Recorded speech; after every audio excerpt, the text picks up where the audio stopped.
భక్తులారా, ఆంధ్ర మహాభాగవతం తృతీయ స్కందం చదువుకున్నాం. మనం నిన్న 196వ పద్యం వరకు చదువుకున్నాం. ఈ రోజున 197 నుండి కొనసాగిద్దాం.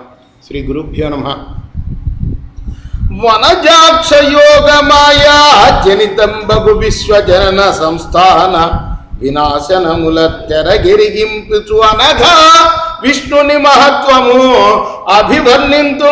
పుణ్యాత్ముడా, విష్ణుదేవుడి యొక్క యోగమాయా ప్రభావం వల్ల ప్రాదుర్భవించిన ఈ ప్రపంచం యొక్క పుట్టుక, దాని అభివృద్ధి, వినాశం, ఇవన్నీ కూడా వీటి గురించి పూర్తిగా నీకు నేను అభివర్ణిస్తాను నాయన ఓ విదుర మహాశయ అని మైత్రేయుడు చెప్పడం మొదలుపెట్టాడు.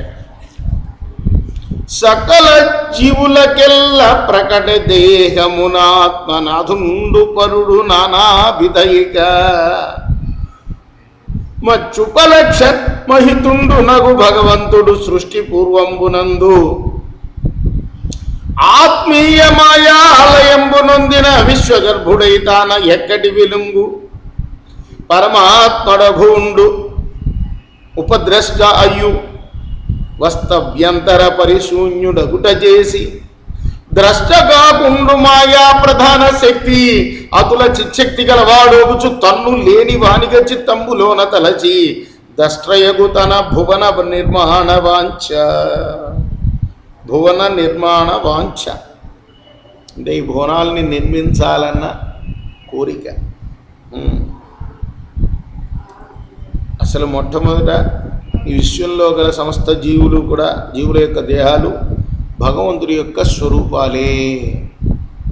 అంటే జగత్తు సృష్టి కన్నా ముందు కేవలం ఒక భగవంతుడి రూపంలోనే అన్ని జీవులు ఉండేవాళ్ళు, ఆయనలోనే ఉండేవాళ్ళు. ఇవన్నీ ఆయన నుండి వ్యక్తమైన ఈ జీవుల యొక్క స్వరూపం కూడా ఆయనే. అంటే సమస్తమైన ఆత్మలు కూడా ఆయనే. ఆయనే సర్వానికి పరపు, పరాత్పరుడు కూడా.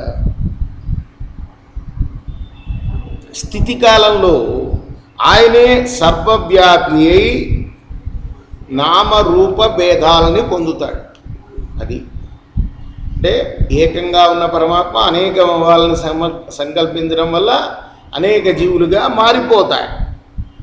అటువంటి భగవంతుడు తన మాయ వల్ల తనలోనే లీనమైన ప్రపంచాన్ని ఆ తర్వాత మళ్ళీ ఏమవుతుంది, ఆయనలోనే లీనమైపోతుంది. అంటే సృష్టికి ముందు ఆయనే, సృష్టి ఆయనే, లయం కూడా ఆయనలోనే లీనమవుతుంది. మళ్ళీ అప్పుడు ఏం చేస్తాడు, తను గర్భం ధరిస్తాడు. అప్పుడు తన లోపల అప్పుడు మాయను సృష్టిస్తాడు. ఆయన సృష్టికి మళ్ళీ ఉపక్రమిస్తాడు. ఆ పరమాత్మే చివరికి మిగిలి ఉండేవాడు. ముందు సృష్టికి ముందు, సృష్టి తర్వాత ఎప్పుడు ఒకటే ఆయన. బుద్ధితో వచ్చిన మహాపురుషవరుడు కార్యకారణ రూపమై ఘనతకెక్కి భూరి మాయాభిధాన విస్మృత శక్తి వినుతకెక్కిన అట్టి అవజ్జేందు పురుషాకృతి ఆత్మాంశ స్ఫురణము గల శక్తి నిలిపి పురుషోత్తముడి ఈశ్వరుడ బౌండజుడు నిజోదర సంస్థిత విశ్వముపుడు తగ పుట్టించెను.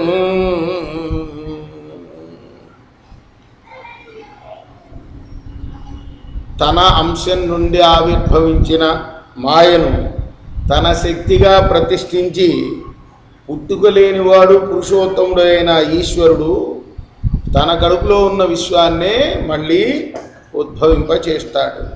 ధృతుపూని కాలచోదితము అవ్యక్తంబును ప్రతికృతియు అనుపేళ్ల పరగు మాయా దాని వలన మహత్తత్వమెలపు ఎలమి పుట్టించి మాయా అంశకాలాది గుణాత్మకంబు అయిన మహత్తత్వమచ్యుత దృగ్గోచరమగుచు విశ్వ నిర్మాణ వాంఛనందుట చేసి రూపాంతరమున పొందినట్టి మహత్తత్వమందు నూలి కార్యకారణ కర్తాత్మకత్వమైన మహిత భూతేంద్రియక మనోమయమనంగా తగు అహంకార తత్వము ఉత్పన్నమయ్యే కోరి సత్వరజస్తమో గుణకమగుచు.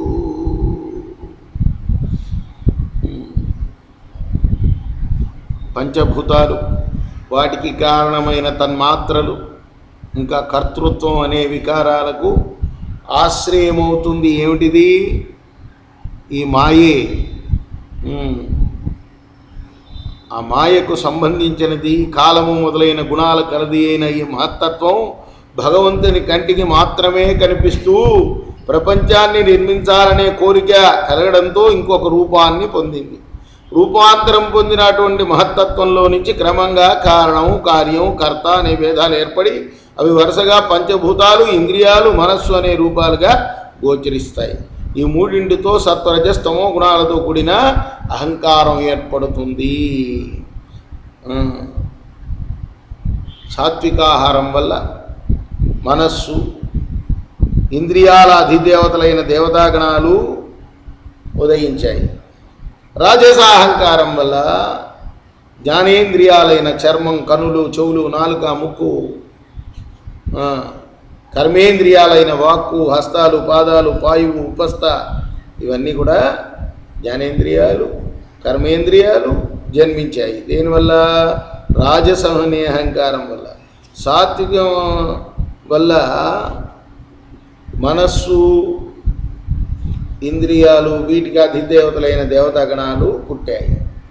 రాజస అహంకారం వల్ల జ్ఞానేంద్రియాలు, కర్మేంద్రియాలు. తామస అహంకారం వల్ల శబ్దము, స్పర్శము, రూపము, రసము, గంధం అనే పంచతన్మాత్రలు అంటారు. వేటి ఆ మాత్రలు ఇవి? ఈ జ్ఞానేంద్రియాలకు సంబంధించిన విషయాలు. వీటిని పంచతన్మాత్రలు అంటారు. వీటిలో శబ్దం వల్ల ఆకాశం పుట్టింది. తర్వాత ఆకాశం ఏం చేసింది? కాలమాయాంశ యోగంతో, పుండరీకాక్షుని యొక్క నిరీక్షణంతో స్పర్శ తన్మాత్రల వల్ల వాయువును పుట్టించింది. వాయువు ఆకాశంతో కలిసి కాలమాయాంశ యోగంతో, పుండరీకాక్షుని నిరీక్షణంతో రూపతన్మాత్ర వల్ల లోకలోచనమైన తేజస్సును పుట్టించింది. అట్లా ఒకదాని తర్వాత ఒకటి.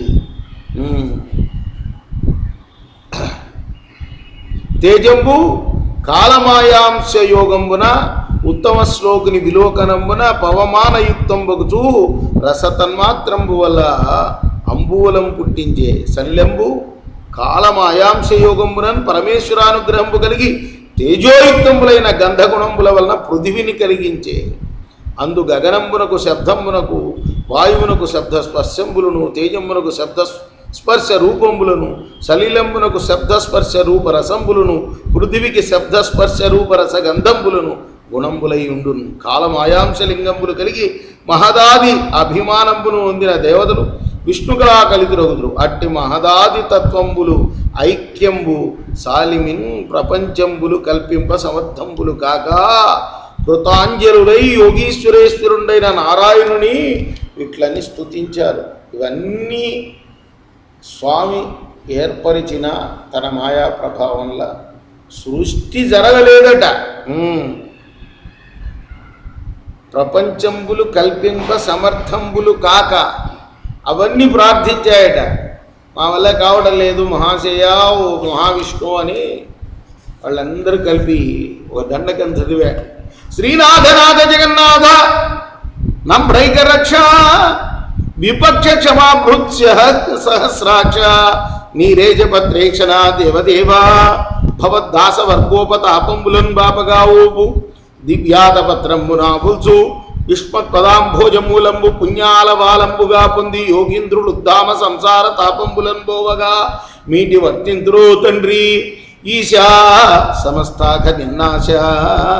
ఈ విశ్వమందెల్ల జీవుల్ భవోదగ్ర దూర్వార తాపత్రయాభీల దావాగ్ని చేక్రాజి దుఃఖార్థిలో తోగి ఏ కర్మమున్ ధర్మమున్ పొందగా లేక సంసార చక్రంబునందును పరిభ్రామ్య బాణాత్ములయుందురు.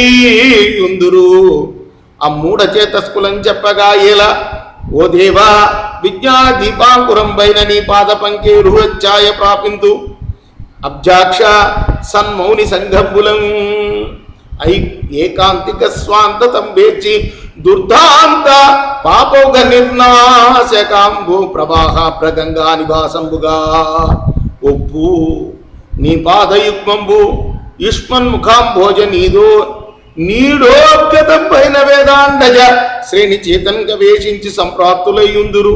ఓ నాథ వైరాగ్య శక్తి స్ఫుట జ్ఞాన బోధాత్ములయ్యట్టి ధీరోత్తములు నిత్య నైర్మల్య భావ్యాంతరంగంబులందు ఏ పరంజ్యోతి పాదాబ్ద పీఠంబు కీలించి కైవల్య సంప్రాప్తులైరి అట్టి నిర్మాణ మూర్తిం ప్రశంసింతు.